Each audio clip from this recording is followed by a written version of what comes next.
نہیں بھائی، آج آٹا نہیں ملے گا۔ پہلے کا ادھار چکتا کرو۔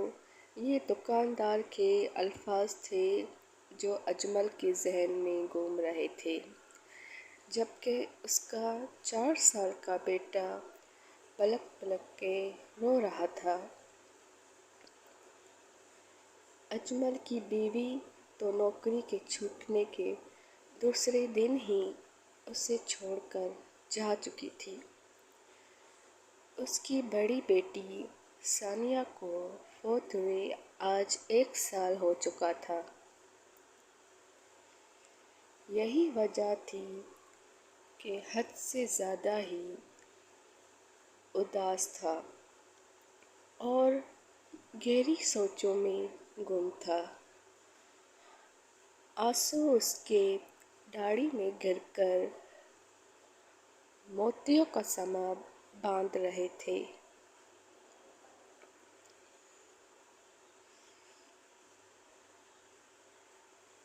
اجمل آج سے 6 مہینے پہلے فیصل آباد کی ایک فیکٹری میں کام کر رہا تھا۔ اس کی 2 بیٹیاں تھیں اور ایک بیٹا تھا جو کہ 4 سال کا تھا۔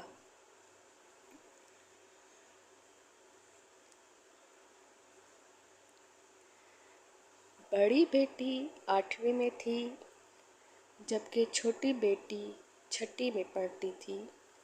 اجمل کی بیوی ایک مقامی دیہات سے تھی۔ 1 سال پہلے اس کی بڑی بیٹی کو اچانک بخار ہوا۔ ڈاکٹروں نے کہا کہ ڈینگی ہے، اسے لاہور لے جاؤ۔ اجمل وہاں لے گیا۔ ڈاکٹروں نے کہا بھائی 50,000 لگے گا۔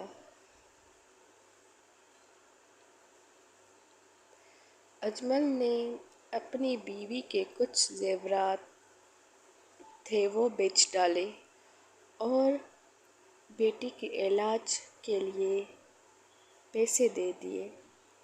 ابھی ہسپتال میں ہی تھے کہ ڈاکٹروں نے 50,000 اور مانگ لیے۔ اجمل نے اپنی فیکٹری سے رابطہ کیا لیکن سیٹھ نے دینے سے انکار کر دیا۔ باقی رشتہ داروں سے بھی قرض لیا، سامان بیچا اور بامشکل 12,000 اکٹھے کیے۔ لیکن ڈاکٹروں نے اس کی بیٹی کی لاش تھما دی۔ بولے کہ وائٹ سیل ختم ہو گئے تھے۔ اجمل نے 12,000 کی تجہیز و تفکین کر دی۔ اس کے بعد وقت گزرتا گیا۔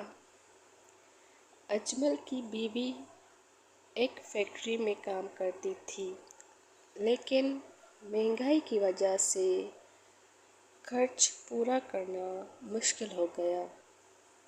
پھر ایک دن گیس شٹ ڈاؤن اور لوڈ شیڈنگ کی وجہ سے سیٹھ نے 500 مزدور فوری فارغ کر دیے۔ اجمل بھی انہی میں تھا۔ اجمل بے روزگار ہو کے گھر پہ آ گیا۔ 2 مہینے اس کی بیوی بیمار رہی۔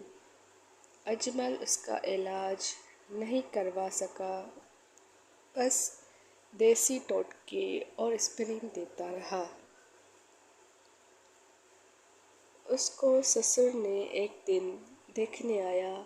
بیٹی کی حالت برداشت نہ کر سکا۔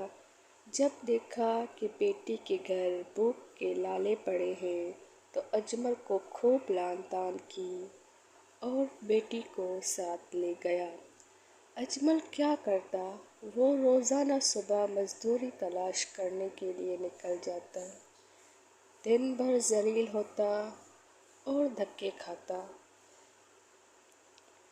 کبھی کام مل جاتا، کبھی خود بھی بھوکا سو جاتا اور بچے بھی رو دھو کے چپ ہو جاتے۔ اجمل نے گھر کا سارا سامان بھی بیچ ڈالا تھا۔ آج اس کے گھر میں کوئی چیز نہیں تھی جو کہ وہ بیچ کے کچھ آٹا خرید کے اپنے بچوں کے لیے لاتا۔ اس کے گھر میں ہر شام شام غربا تھی۔ کافی دیر یوں ہی گزر گئی، پھر اچانک اجمل اپنی گہری سوچوں سے واپس آیا۔ اس کی 8 سال کی بیٹی رباب سو چکی تھی، جبکہ اس کا 4 سال کا بیٹا بھی روتے ہوئے نیند کی وادی میں جا چکا تھا۔ اجمل نے اپنے بچوں کو پیار سے دیکھا اور گھر سے نکلتے ہی اندھیرے میں غائب ہو گیا۔